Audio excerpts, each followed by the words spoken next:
triste de ce qui arrive à Nicolas.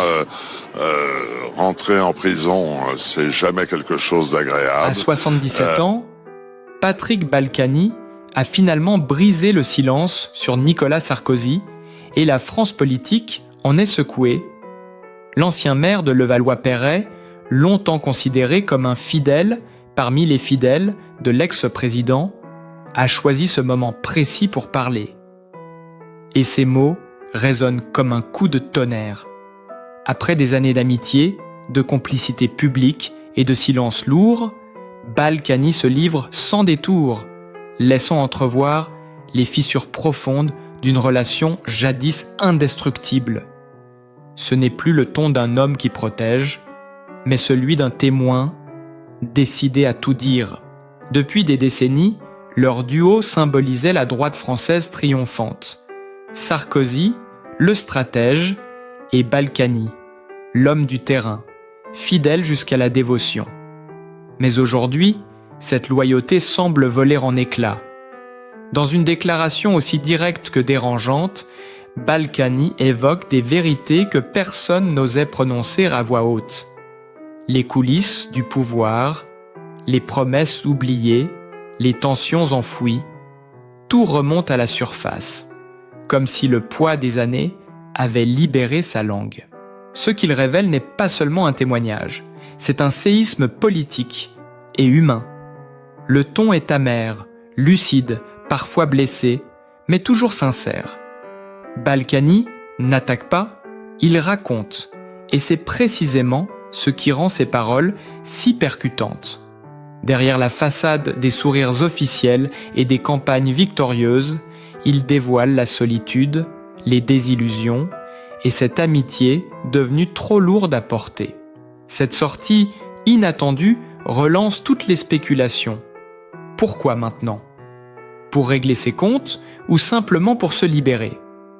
Quoi qu'il en soit, le message est clair. Patrick Balkany n'a plus rien à perdre et tout à dire. Ses confidences sur Nicolas Sarkozy marquent peut-être la fin d'une époque, mais surtout le début d'une vérité longtemps étouffée. Dans cette interview accordée à M6, Patrick Balkany apparaît étonnamment calme, presque bienveillant, comme s'il savait mieux que quiconque ce qui attendait Nicolas Sarkozy. Le regard légèrement voilé, la voix posée mais ferme, il parle d'expérience. Celle d'un homme qui a connu l'humiliation des barreaux, le froid des murs gris et la lenteur des jours dans une cellule. Il ne juge pas, il avertit. Il faut s'y préparer dans la tête, sinon on ne tient pas, glisse-t-il avec une gravité que seul le vécu peut donner. Devant les caméras, son ton trahit une forme de compassion fraternelle, mais aussi une lucidité désarmante sur le prix du pouvoir et de la chute. L'évocation de la prison de la santé fait remonter en lui des souvenirs amers. Balkany décrit les routines, les bruits de clés, l'odeur du béton humide, les longues nuits sans sommeil. Il parle de l'enfermement, mais aussi de la solitude, celle qui ronge les certitudes et met à nu l'âme de l'homme. Ce passage derrière les barreaux, il le présente comme une épreuve initiatique, presque purificatrice. Et c'est précisément ce qu'il souhaite à Sarkozy. Apprendre à encaisser, à se reconstruire, à supporter la lente morsure du temps sans perdre sa dignité. Les mots de Balkany résonnent étrangement, portés par une sincérité qu'on ne lui connaissait plus. On sent qu'il s'adresse moins aux journalistes qu'à son ancien ami, comme un message codé lancé à travers les ondes. Les deux hommes, jadis inséparables, se retrouvent liés à nouveau par un destin troublant, celui d'avoir goûté au sommet avant de connaître l'ombre. Ce face-à-face à distance entre l'ex-président et l'ancien maire devient presque symbolique. La puissance. Un jour, s'effrite, la liberté, elle, n'a pas de prix. Elle, pendant qu'il parle, les téléspectateurs retiennent leur souffle. Chaque mot, chaque regard semble peser avec soin, comme si Balkany savait que cette confession ne laisserait personne indifférent. Derrière ces phrases se devine la fragilité d'un homme qui a tout perdu, mais aussi la force tranquille de celui qui désormais n'a plus rien à cacher. Patrick Balkany, face caméra, parle avec l'assurance tranquille de celui qui a déjà traversé la tempête. Ces mots ne sonnent ni comme un avertissement, ni comme une confession, mais comme le témoignage lucide d'un homme revenu de tout. Il sait ce que signifie perdre sa liberté, sentir le monde se refermer sur soi, et il sait aussi que Nicolas Sarkozy va devoir, lui aussi, apprendre à respirer dans cet espace étroit où le temps semble s'arrêter. Sa voix reste posée, presque tendre, lorsqu'il évoque son ancien compagnon de route. C'est un garçon solide, un roc, répète-t-il, comme pour se convaincre lui-même. On sent, dans ses paroles, une admiration mêlée de nostalgie. Balkany décrit Sarkozy avec précision, son énergie, son rythme, son besoin d'action. Ce qu'il faut, c'est qu'il fasse du sport, du vélo, tous les jours. L'ancien maire esquisse presque un sourire en prononçant ces mots, comme s'il voyait déjà son ami pédaler dans la petite salle de sport de la santé, transformant la routine carcérale en discipline personnelle. Ce détail, banal en apparence, devient soudain d'une intensité poignante. C'est la projection d'une survie, d'une dignité, préservée au cœur de l'enfermement.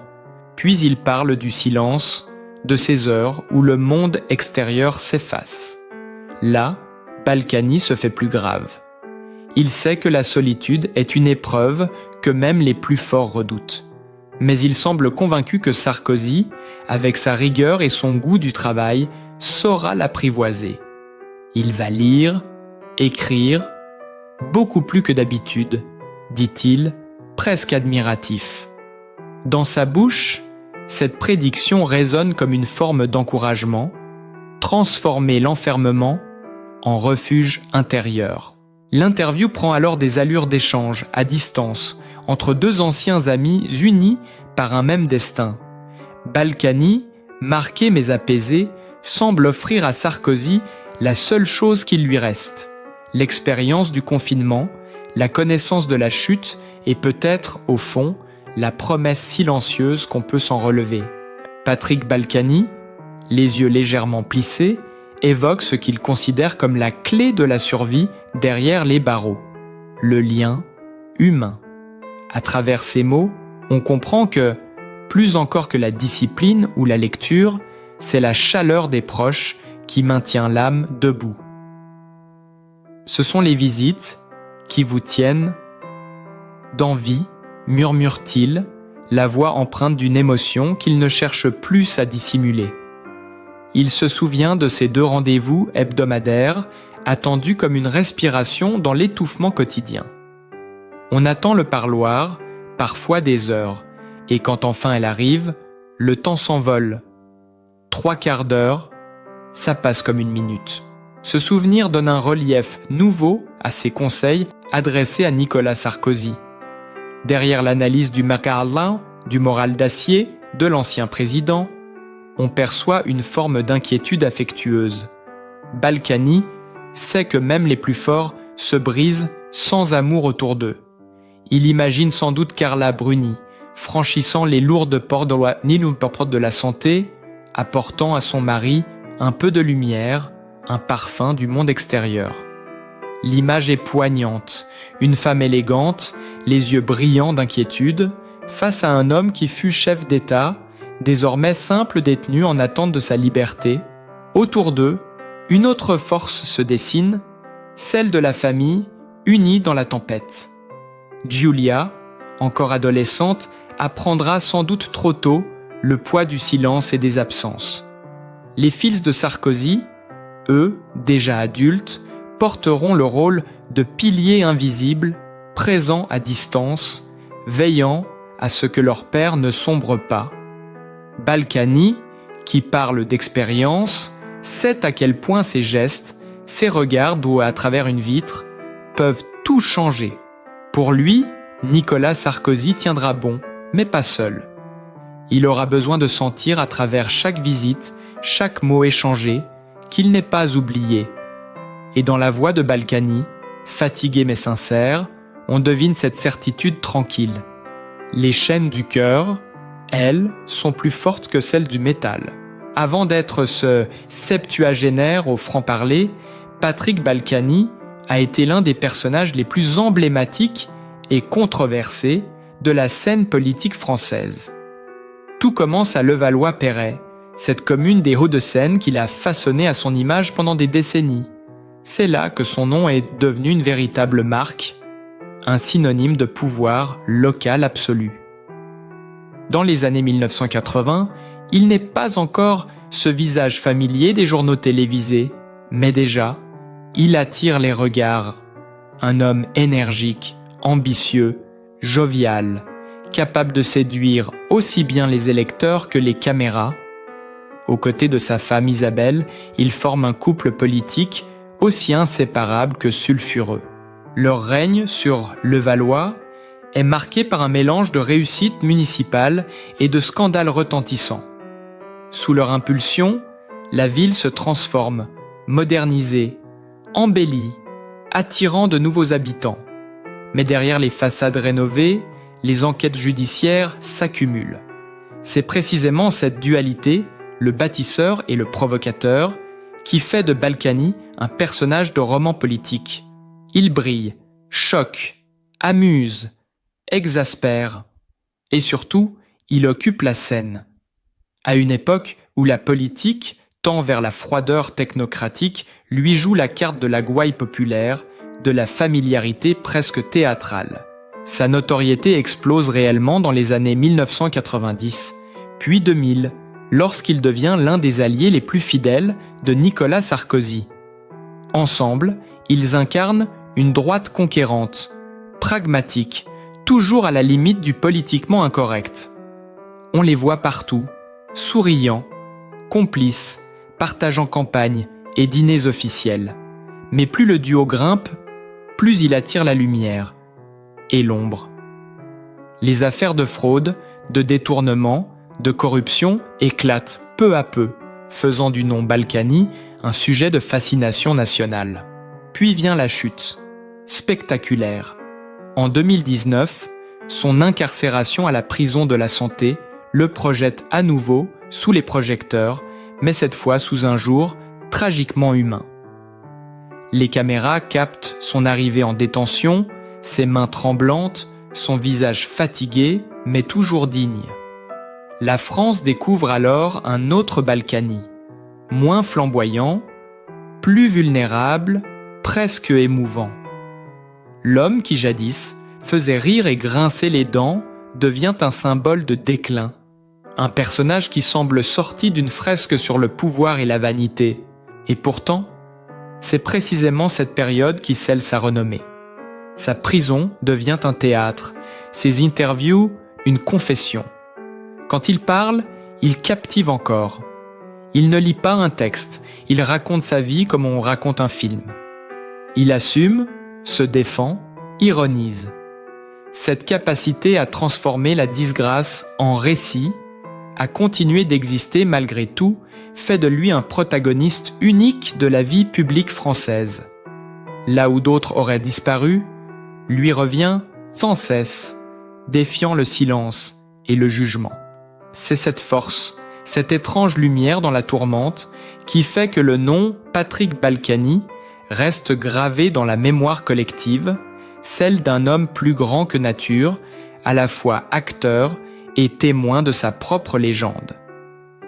Bien avant d'apparaître sous les feux de la politique, Patrick Balkany n'était qu'un enfant parmi d'autres, né dans une France d'après-guerre encore marquée par les blessures et les privations.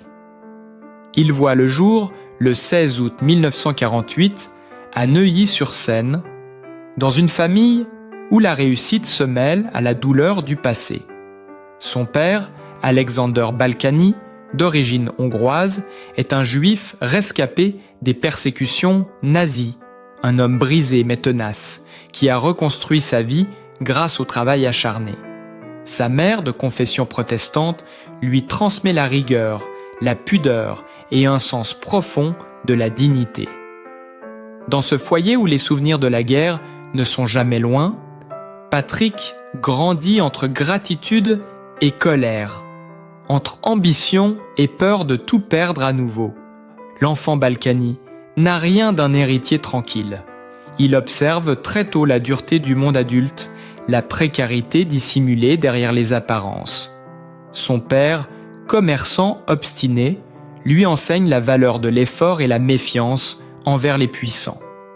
À la maison, on parle peu de sentiments, beaucoup de courage. Cette éducation forgée dans la retenue et la combativité le marquera à jamais. Déjà, il déteste l'injustice, l'humiliation, les hiérarchies qui écrasent les faibles. Ce ressentiment silencieux devient peu à peu une énergie, celle de ne jamais se laisser dominer.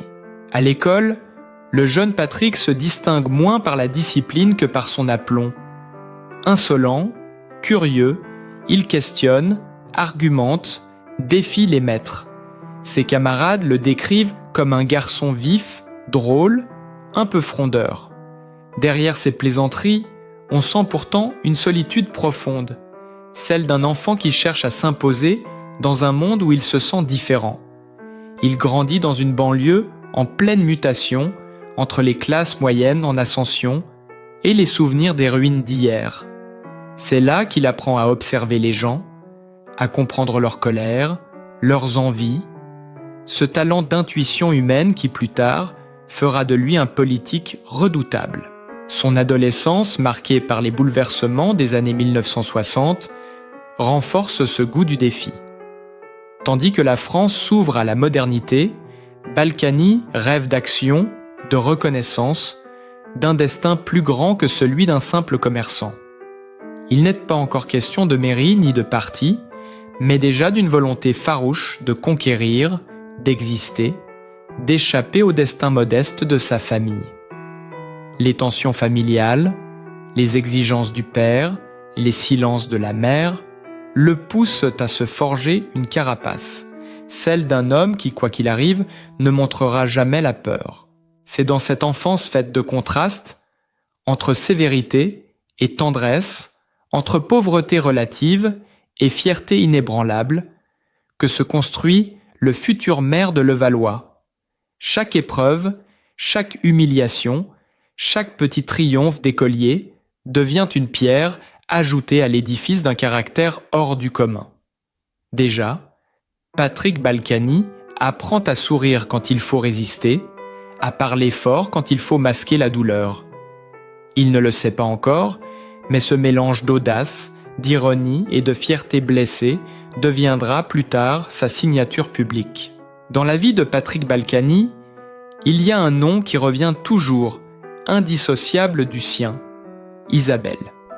Leur histoire commence bien avant la politique, avant les caméras et les tribunaux.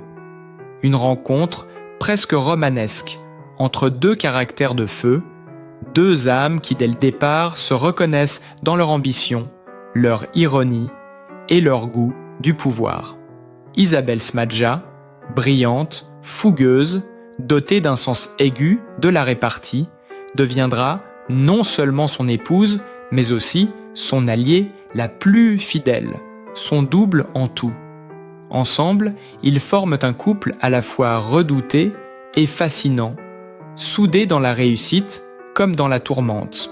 Leur mariage, célébré dans les années 1970, ne ressemble à aucun autre. À l'époque, ils n'ont encore ni fortune ni réputation, seulement cette conviction farouche qu'ils sont faits pour régner. Peu à peu, ils s'imposent dans le paysage politique local, bâtissant leur empire à Levallois-Perret. Leur maison, une vaste demeure surplombant la ville, devient le symbole de leur ascension. Un lieu à la fois chaleureux et ostentatoire où se croisent élus, artistes, journalistes, amis fidèles et curieux. Ce n'est pas une simple résidence, mais une scène permanente où se joue le théâtre de leur vie publique. À l'intérieur, Isabelle règne autant que Patrick. Elle organise, décide, surveille tout. leur complicité est fusionnelle, parfois explosive, mais toujours sincère. Quand ils apparaissent ensemble, leur énergie captive. Ils se complètent à la perfection. Lui, l'instinctif, le charmeur, l'homme de terrain. Elle, la stratège, la femme d'influence, celle qui pense et protège. Malgré les années, malgré les tempêtes, ils n'ont jamais cessé de former un duo inséparable. Un couple que ni la prison ni la honte publique n'a réussi à briser. Leur vie familiale, en revanche, a toujours été un domaine qu'ils ont su préserver de la curiosité médiatique. Patrick et Isabelle ont 2 enfants, nés avant que les projecteurs ne s'abattent pleinement sur eux. Ces enfants, aujourd'hui adultes, ont grandi dans un univers singulier, celui d'une famille toujours entre 2 mondes, entre l'intimité et la scène politique. Ils ont connu les grands dîners, les campagnes électorales, mais aussi les absences, les secrets, la tension constante d'un foyer en première ligne. Quand les épreuves judiciaires ont frappé, leur maison de Giverny, magnifique propriété normande entourée de verdure, est devenue un refuge. C'est là que Patrick et Isabelle ont tenté de retrouver un semblant de paix, loin du tumulte médiatique. Cette demeure, achetée dans les années de prospérité, incarne à la fois leur réussite et leur fardeau. Les enquêtes l'ont transformée en symbole, elle fut perquisitionnée, scrutée, contestée, mais pour eux, elle est restée un repère. Un lieu où Patrick aime encore s'asseoir sur la terrasse, face à la rivière, pour se souvenir du temps où tout semblait possible. Dans cette existence mêlée d'amour, de luxe et de lutte, la ligne entre le privé et le public n'a jamais vraiment existé. Chaque sourire, chaque regard échangé entre Patrick et Isabelle a toujours eu quelque chose de politique, de théâtral, presque tragique. Leur vie commune n'est pas une simple union conjugale. C'est une alliance de fer forgée dans la lumière et trempée dans la tourmente, une histoire où la loyauté a survécu à tout, même à la chute. Né le 16 août 1948, à Neuilly-sur-Seine, Patrick Balkany grandit dans un contexte mêlant reconstruction et mémoire douloureuse d'après-guerre. Issu d'un père hongrois juif ayant échappé aux persécutions nazies et d'une mère protestante française, il hérite d'un tempérament à la fois combatif et orgueilleux. Très tôt, il montre un goût affirmé pour le contact humain, la discussion, la provocation légère qui attire l'attention. Rien, pourtant, ne le prédestinait à devenir l'une des figures les plus marquantes et controversées de la politique française. Ses premières années sont celles d'un jeune homme curieux de tout, avide d'expérience. Il se passionne pour les débats, pour les histoires d'hommes et de pouvoir. Après des études moyennes, il se tourne vers la vie active, préférant l'action au banc d'école. C'est au contact des milieux gaullistes qu'il trouve sa voie. Dans la jeunesse gaulliste, il découvre ce qu'il aime le plus: convaincre, diriger, exister. Sa verve, son humour, sa présence font de lui un orateur redouté. C'est dans les années 1970 qu'il franchit un cap décisif. Aux côtés de Jacques Chirac, il apprend la stratégie politique, les rouages du pouvoir local, le sens du réseau. Puis il croise la route de Nicolas Sarkozy, plus jeune mais tout aussi ambitieux. Une amitié solide se noue entre eux, fondée sur la loyauté et une vision commune de la droite française. Ensemble, ils partagent les campagnes, les soirées électorales et les rêves de conquête. Cette alliance deviendra l'un des piliers de la carrière de Balkany. En 1983, il devient maire de Levallois-Perret, une commune alors en difficulté. En quelques années, il la transforme en vitrine de réussite. Grands projets urbains, modernisation, dynamisme économique, Balkany veut faire de Levallois un modèle. Il réussit, mais cette réussite attire aussi la controverse. Son style direct, sa gestion autoritaire, ses liens avec les cercles d'affaires alimentent les rumeurs et les critiques. Malgré tout, il s'impose. Réélu à plusieurs reprises, il devient une figure incontournable du paysage politique français.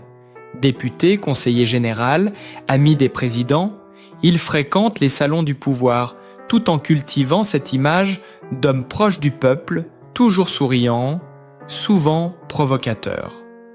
À chaque scandale, il rebondit, parfois blessé, mais jamais abattu. Cette trajectoire faite de triomphes et de tempêtes, de fidélité inébranlable et de chutes spectaculaires, fait de Patrick Balkany un personnage à part. Un homme dont la vie, oscillant entre éclats et déchéances, semble incarner à elle seule le roman de la Vieux République avec ses grandeurs, ses excès et ses ombres. Patrick Balkany, derrière les polémiques, derrière les projecteurs, demeure avant tout un homme avec ses blessures, ses regrets, mais aussi ses espoirs. Tant de gens le jugent sans vraiment connaître la profondeur de son parcours. Pourtant, lorsqu'on prend le temps d'écouter son histoire, ses débuts difficiles, ses luttes, ses rêves, on découvre un être humain profondément marqué par la vie, mais toujours debout, toujours animé par le désir de transmettre quelque chose. À 77 ans, il aurait pu choisir le silence, mais il a préféré parler, se livrer, se montrer tel qu'il est, sans fard. Et c'est cela, la véritable force d'un homme. Oser la vérité. Derrière le personnage public, il y a un père, un mari, un ami, un homme qui a aimé sa ville, sa patrie, et qui a parfois payé cher pour ses choix. Chacun de nous, à sa manière, peut se retrouver dans ses failles, dans ses excès, dans cette envie de laisser une trace. Et si, au lieu de condamner, nous apprenions à comprendre, à tendre la main plutôt qu'à tourner le dos?